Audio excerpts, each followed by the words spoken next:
All right, well, hello everybody and welcome. Hanging out, I got Elon and Ian Dahl with our Starlink team. Figured we'd check in. It's been typical SpaceX year. Launched a brand new vehicle, acquired XAI, now SpaceX AI, announced a Terra-sized chip building project, and so... Yeah, never a dull moment. Yeah, never a dull moment, typical year. And so let's kind of wanted to connect some of the dots on how this all feeds into making life multiplanetary, starting to climb up the Kardashev scale, maybe show off some cool new AI sat stuff. Let's kind of start galaxy sized and bring people in with the Kardashev scale. What's the big picture? What's the big picture? What is the Kardashev scale? Like, how do you decide what progress a civilization has made? That's the most objective metric that any alien species, say, visiting us, would calibrate how much progress we've made as a civilization. And one of the most objective ways to do that is the amount of power that any given civilization has been able to harness. There was a Russian physicist, actually, I think, by the name of Kardashev, who thought about this, and I think it's a good way to characterize it, which is you can assess how well a civilization is harnessing the power available on the planet. That's type 1. And then type 2 would be how much of the stars' power are you harnessing? And then type 3 would be how much of the galaxy's power are you harnessing? These are very objective and measurable numbers. So right now we're very low on the Kardashev 1 scale. Like if you say, like, what proportion of our planet's power are we harnessing? It's a very, very tiny number. And basically we're harnessing almost nothing of our star's power. So the sun is truly an immense thing.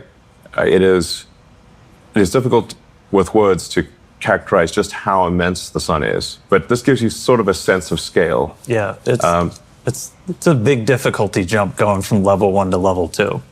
Very big difficulty jump, yes. And level 3, and we don't even know how to do level 3, really. We'll get there. Yeah, exactly.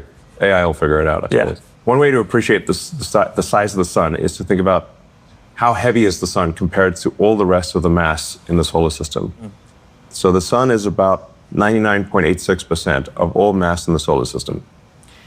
It's everything, and then of the remaining 0.14%, most of that is Jupiter, one planet. So we're still lightweight. Yes. The entire mass of Earth is in the tiny miscellaneous category. We're like Earth is a tiny dust mote compared to the sun. Well, but how much energy are we talking? Like coming from the sun, especially compared to what we're using here on Earth? Because it feels like... Yeah. The incident solar energy on the cross-section of the Earth is roughly a 0.5 billionth of the sun's power output. And the vast majority of that we cannot use because 70% of Earth is water. Yeah. Technically, our planet should be called water because it is 70% water. And I think an alien civilization visiting us would be like, why are they calling it Earth when it is mostly water? Were the Greenlands not green of the solar system? Yeah.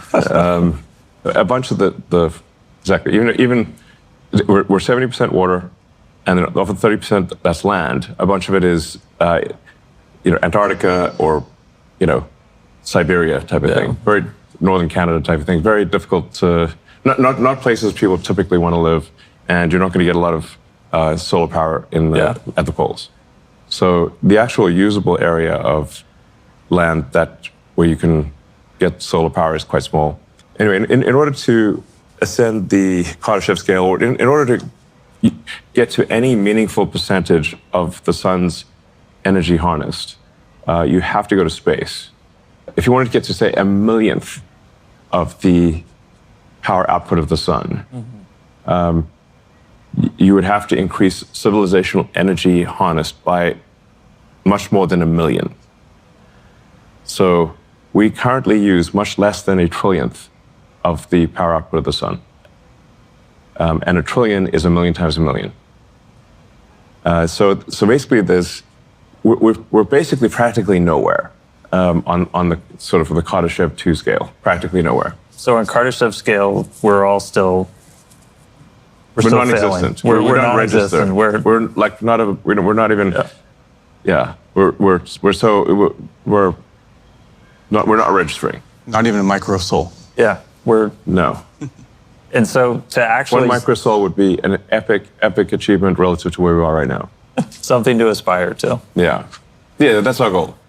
And- This is, I think, both simultaneously an incredibly adventurous goal relative to where we are, and yet not particularly adventurous as a percentage of the sun's energy to try to achieve power harness being 1/millionth of what the sun outputs. And so to actually start A microsol. Yeah. to actually start getting there, though, we're not just going to throw solar arrays in space, try to soak up a bunch of the sun. Like there has to be a need. Like you want to go up there and do something meaningful. And obviously, until this point in human history, like there hasn't really been a need. What has changed to make us think that like maybe now's the time to start trying to notch a percentage point or two? I mean, getting to 1% of the sun's energy. Maybe not a percent. Let's go like we'll move the decimal point back. So a you're couple an spots. extremely kick-ass civilization if you get to Yeah. 1% of the sun's energy. And I'm like, wow, that civilization is going to be vastly more powerful than us, to say the least. Yeah. So in order to start to make some progress on the Kardashev scale, we need to launch satellites to orbit Earth and capture solar power. And that avoids the need to build massive power plants on Earth and deal with cooling, because cooling is actually much easier in space than it is on Earth. You can just radiate to the vacuum. And so what we're proposing here and what we intend to do is to try to climb the Kardashev scale to, be kind of like a respectable civilization. So when the aliens, hopefully there are aliens out there, and they maybe finally decide to talk to us, where we have some respectable amount of the sun's energy being used. Yeah. That's not like totally pathetic, which is the current situation. And so before we start sending data centers, sending all of this to space, there are some limiting factors that we got to get through that would traditionally make it so like this is almost impossible. Yeah, what does it take to scale? Yeah. So things it takes to scale are you need to have a large mass to orbit capability, which is what Starship will give us. That large mass, so you ultimately need to send millions of tons to orbit and beyond. And you need the power associated with that. So if you want to put 100 gigawatts or ultimately a terawatt into space from Earth, you will at some point need a terawatt of solar. And then you're going to need a terawatt of AI chips. So the three things you need are mass to orbit, a lot of solar power, and radiators, of course, and a lot of chips. All right. Well, let's start ticking down the list. So mass to orbit, that's where Starship comes in. Yeah. We just had first flight of V3. It was awesome. I know you were there. It was crazy to see that rocket launch. Yeah. And like long time coming. What's Starship's kind of purpose of being? What is it going to be doing? Yeah, so Starship is going to revolutionize space, really. It's the first rocket design that is capable of full and rapid reusability. Now, reusability is the fundamental breakthrough that is necessary to make life multiplanetary, as well as to ascend the Kardashev scale. You simply cannot ascend the Kardashev scale unless you have a reusable spacecraft, and you cannot extend life to the moon, to Mars, and to the rest of the solar system without a reusable rocket. The cost is simply prohibitive. You can't make enough rockets. Yeah. Unless you can refly them. Just like any other mode of transport, you can imagine that if we had to throw away airplanes every time we flew, flying would be far too expensive, and basically no one would be flying airplanes. You're doing a whole lot more driving. Rapid Yes. reusability. Yes. Every mode of transport is reusable, without which is simply not viable as a transport system. So cars, planes, boats, horses, bicycles are all obviously reusable. Yeah. With rockets, it's much harder to make a rocket reusable because Earth has a deep gravity well and a thick atmosphere. And these make it just barely possible to achieve reusability with a rocket. And there have been many prior attempts to create a fully reusable rocket. And most of those attempts have been abandoned partway through because they didn't think they could succeed. In order to achieve full reusability, everything's got to be perfect. The engines, the structure, the avionics, the choice of propellant. You've got to go to extreme measures for mass optimization, which is why we have the tower catch the rocket instead of putting on landing legs, which are heavy. The rocket can simply be caught by the tower. And we haven't achieved full reusability yet, but we do expect to achieve that hopefully later this year with Starship. And then you've got to achieve full reusability. Then you've got to go a step beyond that, which is make it rapidly reusable, such that the rocket lands, it gets caught by the tower, gets put back on the launch stand, and can be flown again without any refurbishment or laborious inspection, like an aircraft. Yeah. This is incredibly difficult. This is the first time that there's ever been a rocket where that is possible. That's what makes Starship so profound. I mean, it also happens to be the largest flying object ever made, the heaviest flying object ever made, the most powerful moving object of any kind. Starship V3 is more than double the thrust of the Saturn V moon rocket. By version 4, we'll be pretty much 3 times the thrust of a Saturn V moon rocket. And we expect Starship to be flying more than once per hour down the road. One of the fun facts from Flight 12, that was actually the heaviest payload SpaceX has ever flown. And that's still just a fraction of what V3 can do. So, yes. I mean, once we're flying massive amounts really rapidly, I mean, we already fly the majority of payload to space with Falcon. Do people even really understand what mass to orbit becomes once Starship is flying? It's many orders of magnitude greater than what is the case today. So even with Falcon 9, Falcon Heavy, SpaceX delivers almost 90% of all Earth mass to orbit. I think we're somewhere between 85 and 90% right now. And then most of the remaining mass, I think, is launched by China. And then the rest of the world, including the rest of the US, is the remaining, 5 to 7%. Now, with Starship, we'll be aiming to go from somewhere around 2,500 tons a year to orbit to millions of tons per year to orbit. And to do so at a pretty short period of time. So we think probably we can get to 1 million tons to orbit per year in about 3 years, thereabouts. Starship is going to take care of the mass to orbit limiting factor. Yes. And then power generation. So first, and Ian, maybe you can help. People probably struggle to visualize a little bit when you say like data center in space. Like we're not going to slap engines on a building and fly it up there. Like these actually look like pretty different. And so kind of walk through how you take something that's in a giant building on the ground and turn it into something that's functional in space. Yeah, I think it's pretty interesting. A lot of people don't actually know what the inside of a data center even looks like, right? Yeah. And it's some like mythical place where the internet's in the cloud or something. Yeah, some people envision wires, some people envision boxes, but like effectively it comes down to a set number of chips and the things that we need to launch into space are actually quite small when we look at it. The more challenging part is figuring out how do you get the power for it, and that's where a lot of what we've worked on for existing like Starwing technology, the solar arrays, are what we want to utilize that expertise to be able to build a satellite that can actually launch the critical components of the data center into space itself.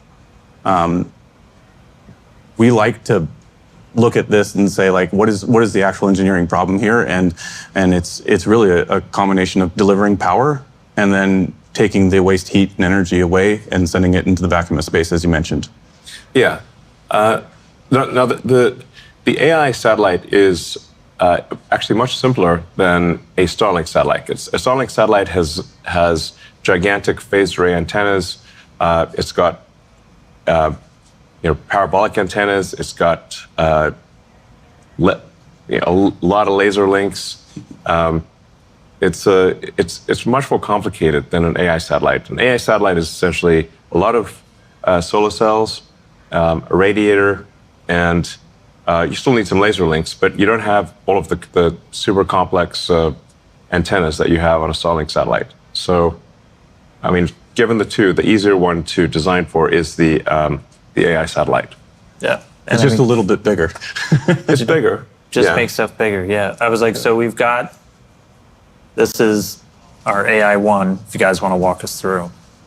Yeah. So the first thing that we're really looking at here is, like, first you've got to make something compelling, right? And we thought that the right place to start is around the 150 kilowatt like peak power level. But as we look at the workloads with our experience with XAI, we get to actually see that we can also support about 120 kilowatts of average compute. There's a difference. Yeah. What we're showing here is kind of a draft version of the version 1 of the SpaceX AI satellite, an AI-1, I guess you could call it. And seems like a reasonable place to start is 150 kilowatts peak power, 120 kilowatts sustained power, and to give you a sense of what does that actually look like in terms of the size of the radiators, size of the solar panels. The assumptions here are 250 watts per square meter for the solar array, and about 1,400 watts per square meter for the radiators. So the radiators, these are double-sided. Radiators are radiating both sides. They're oriented knife edge to the sun, and it's 1,400 watts per square meter is a very achievable goal. Over time, we think we can probably do above 250 watts per square meter and above 1,400 watts per square meter for the solar panels and radiators, respectively.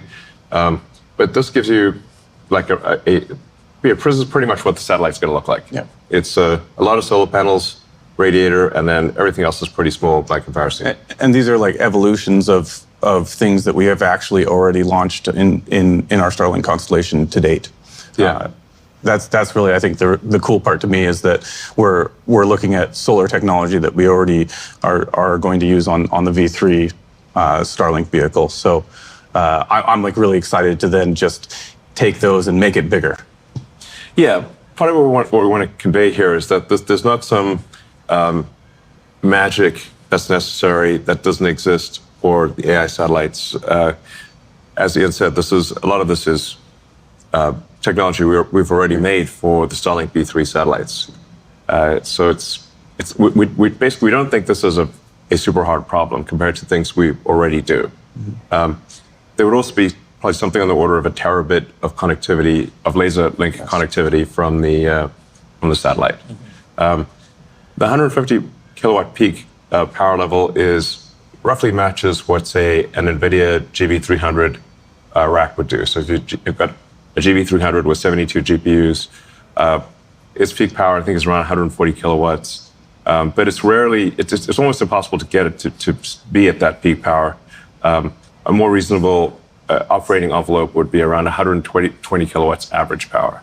But it can peak up to 150. So it's basically, think of it as a rack of compute in space.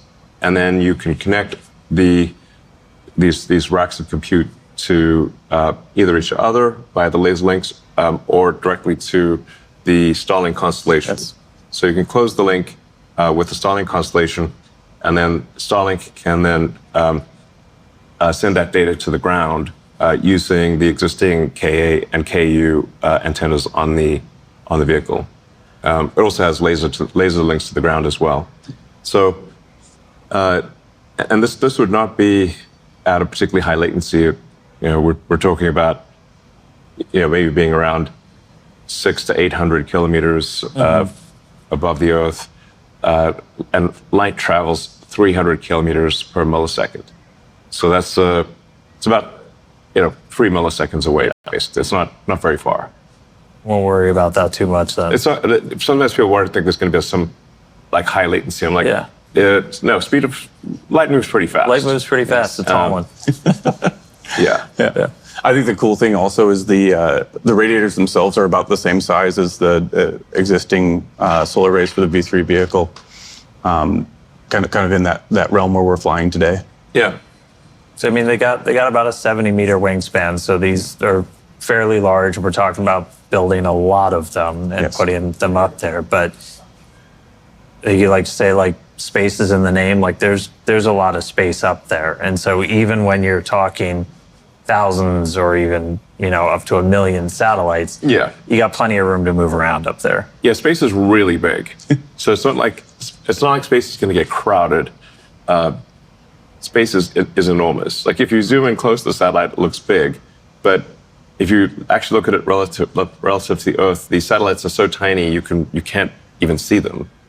So they're very, very tiny compared to Earth.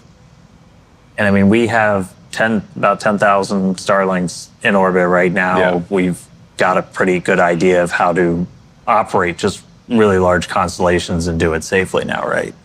We are the only operator that has any experience of that scale. It's a great thing that we have this background, so we know how tightly we can pack the satellites and fly them safely. That's a number one goal when we look at the constellation. We're going to be building a lot of satellites, and we're going to be building them here in Bastrop, right? So we've got this, which so we're in that building kind of in the middle, which we're sitting in that building right now. This is my first time here. The building is massive. Like you come around the corner, it is big. You see it through the trees, and you're like, oh wow. But we're about to kind of put this building to shame, aren't we? Yes, we're going to. In fact, we already have the solar manufacturing facility. It's under construction already, and then we will be building out the AI sat production building soon. So we expect to have the AI sat production, the solar production, and all of that operating at some reasonable volume by the end of next year. So if anybody wants to work on AI satellites, this is kind of going to become the hub of that. We're also, like right behind us, the machines are humming. We're still making all of our user terminals for Starlink here. Yeah. That's not going anywhere. In fact, we're turning on new production lines for new units, right? Yes. In fact, these are the new Starlink terminals, which we made in much higher volume than the current terminals. Ultimately, we think there's probably going to be a few 100 million Starlink terminals out there, and then the Starlink direct-to-cell constellation will connect directly to people's cell phones and enable high bandwidth communication directly from your phone to space. All right, we're 2 limiting factors down. We've got mass to orbit, got putting solar, and a few third one's chips. Yes. So at least in the beginning, we can obviously launch the chips that are already being made. Mm-hmm. So our current reference design is for NVIDIA Rubin chips, or it could be either GB300 or Rubin chips. We'll also have a reference design for TPUs, and essentially you can put any existing chips into orbit. But the current industry seems to be, it seems like it's going to, get to maybe around 100 gigawatts a year of AI compute. But that doesn't answer the question of, well, how do you get to a terawatt? That's why you need the terafab. Always looking a step bigger. Yeah. Yeah, in order to get to the next order of magnitude, you need a gigantic chip factory. And to give you a sense of scale here, we expect that the terafab is going to be around 100 million square feet, which is 10 times the size of the Tesla Gigafactory Texas. And what, aside from just, I'm going to need Starship point to point to get from one end to the other, aside from just the size, what's going to make this unique, different from any other chip building operation on the planet? Well, I think over time there's going to be a lot of technology evolution with the terafab, but fundamentally it's about scale. So even if there were no fundamental technology breakthroughs, you could simply scale the existing chip making technology with a lot of difficulty to a terawatt of chip output per year. That's, if you look at it just from the logic die standpoint, that's equivalent. That's like having 1 billion chips per year with a kilowatt per reticle. So it's 1 billion full reticle equivalent chips, each doing a kilowatt, and then you're going to need a lot of memory to go with that. A lot of people today even think orbital data centers were like a decade away. Yeah, I think we want to try to give people a sense of the time frame.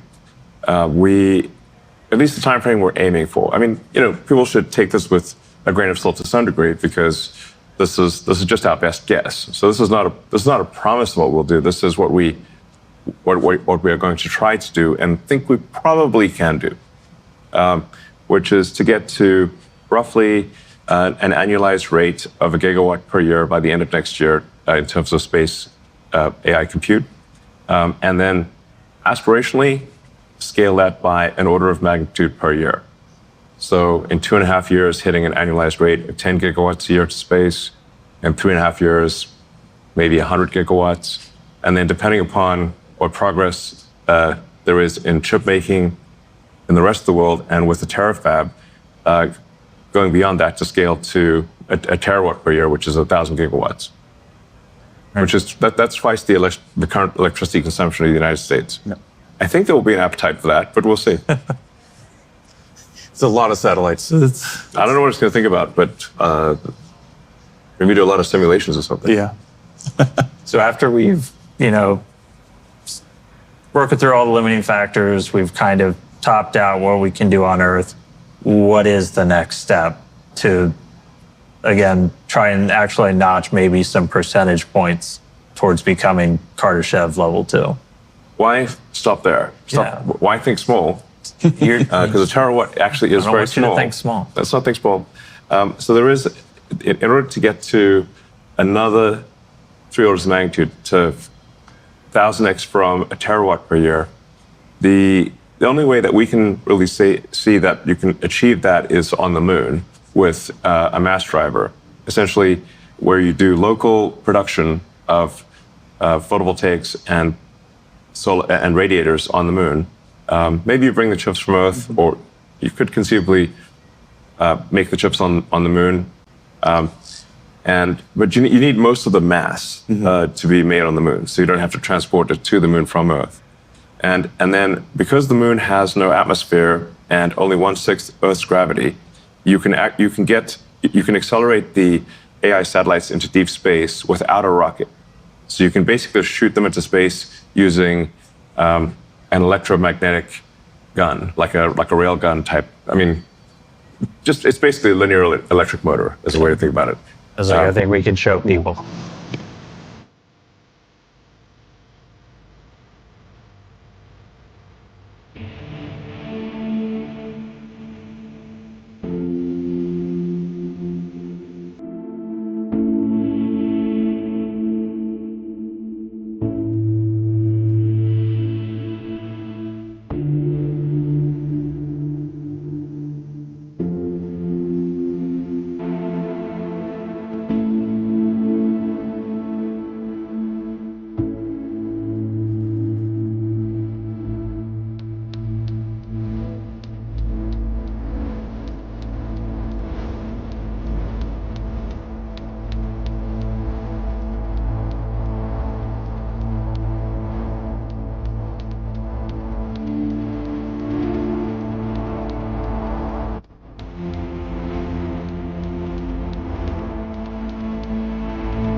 mean, if that doesn't get you excited for the future, I don't really know what will.